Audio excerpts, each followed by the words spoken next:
la la la la la la la la la la la la la la la la la la.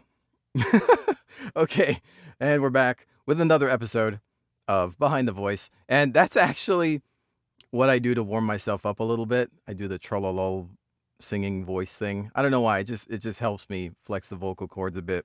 I'm not saying it's good. I'm just saying that it's funny to me and it kind of helps me warm up. But anyways, today I kind of wanted to get back to World of Voicecraft, except with kobolds, because I want to do something creature-like. Because, well, it's just fun. I've obviously been doing just some standard issue generic Stormwind characters.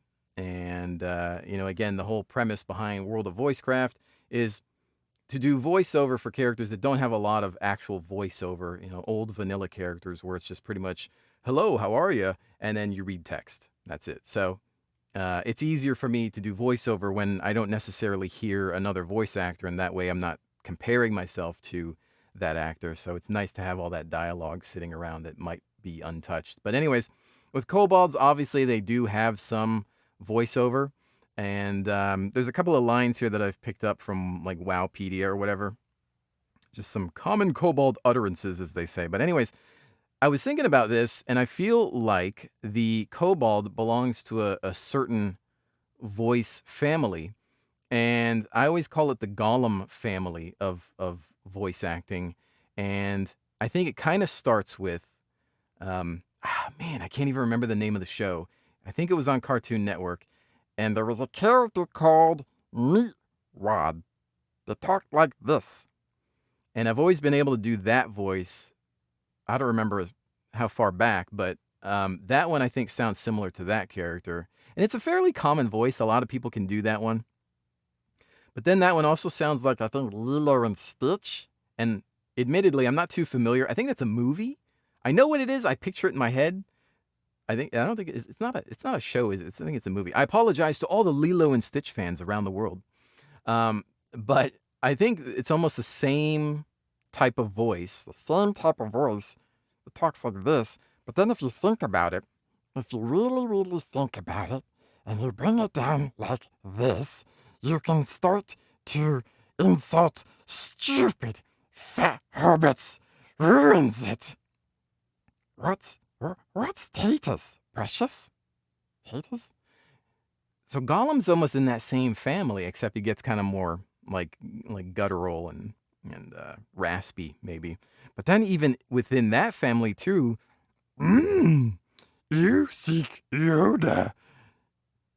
I think for Yoda, I need to be a little deeper on it. But I'm not saying that's good, but I think they're within the same family, which is interesting to me, that you can kind of make those comparisons and see where they derive. And I think you could probably do that with a lot of voices, especially when it comes down to creatures and whatnot. But anyways, so again, common kobold utterances include, okay.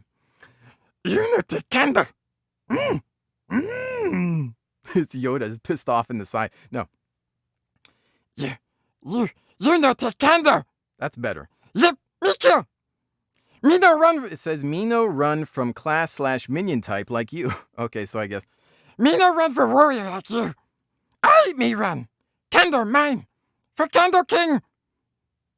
Ika nika. Ika nika. I eat a candle. No. Rakinishu. This is a reference to Diablo 2, in which Fallen would frequently yell Rakinishu, the name of their leader. But yeah, I don't know. I think that's all they have here. And then I guess it's kind of like, I don't know. I think when it comes to voiceover, there's a very good documentary called I Know That Voice that you should all watch if you're into this type of thing. I think you can find it on Amazon. It should be free. I don't think it's like a paid thing. And there's a lot of just great famous voice actors on it from cartoons, movies, games, and things like that. And they talk about the industry. And the thing for them, they always, I forget who says it, but they say you have to, can you read Shakespeare in that voice? Can you maintain the voice? Can you do anything in that voice? Can you get punched in the stomach with that voice? Can you get shot? Can you fall off a cliff with that voice? It's not just, hey, can you do 5 seconds of the voice? can you just do your Bugs Bunny, hey, what's up, doc impression, and that's all you can do. You have to be able to maintain it. And so that's how I even try to challenge myself in practice sessions. And I always try to find, okay, which voices do I have? Obviously, there's my normal voice. There's my southern one that I bring out once in a while, that I can usually maintain 100%.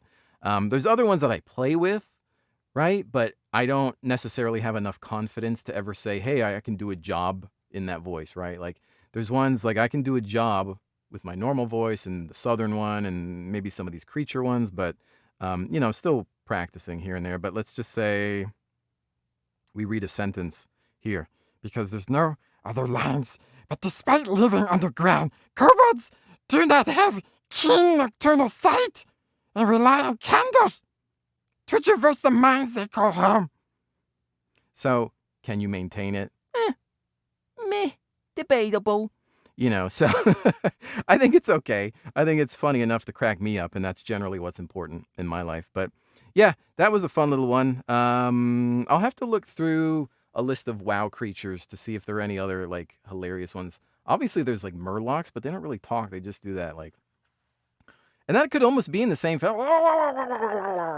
family, like that Murloc thing that they do. It's in that same space in the back of the throat.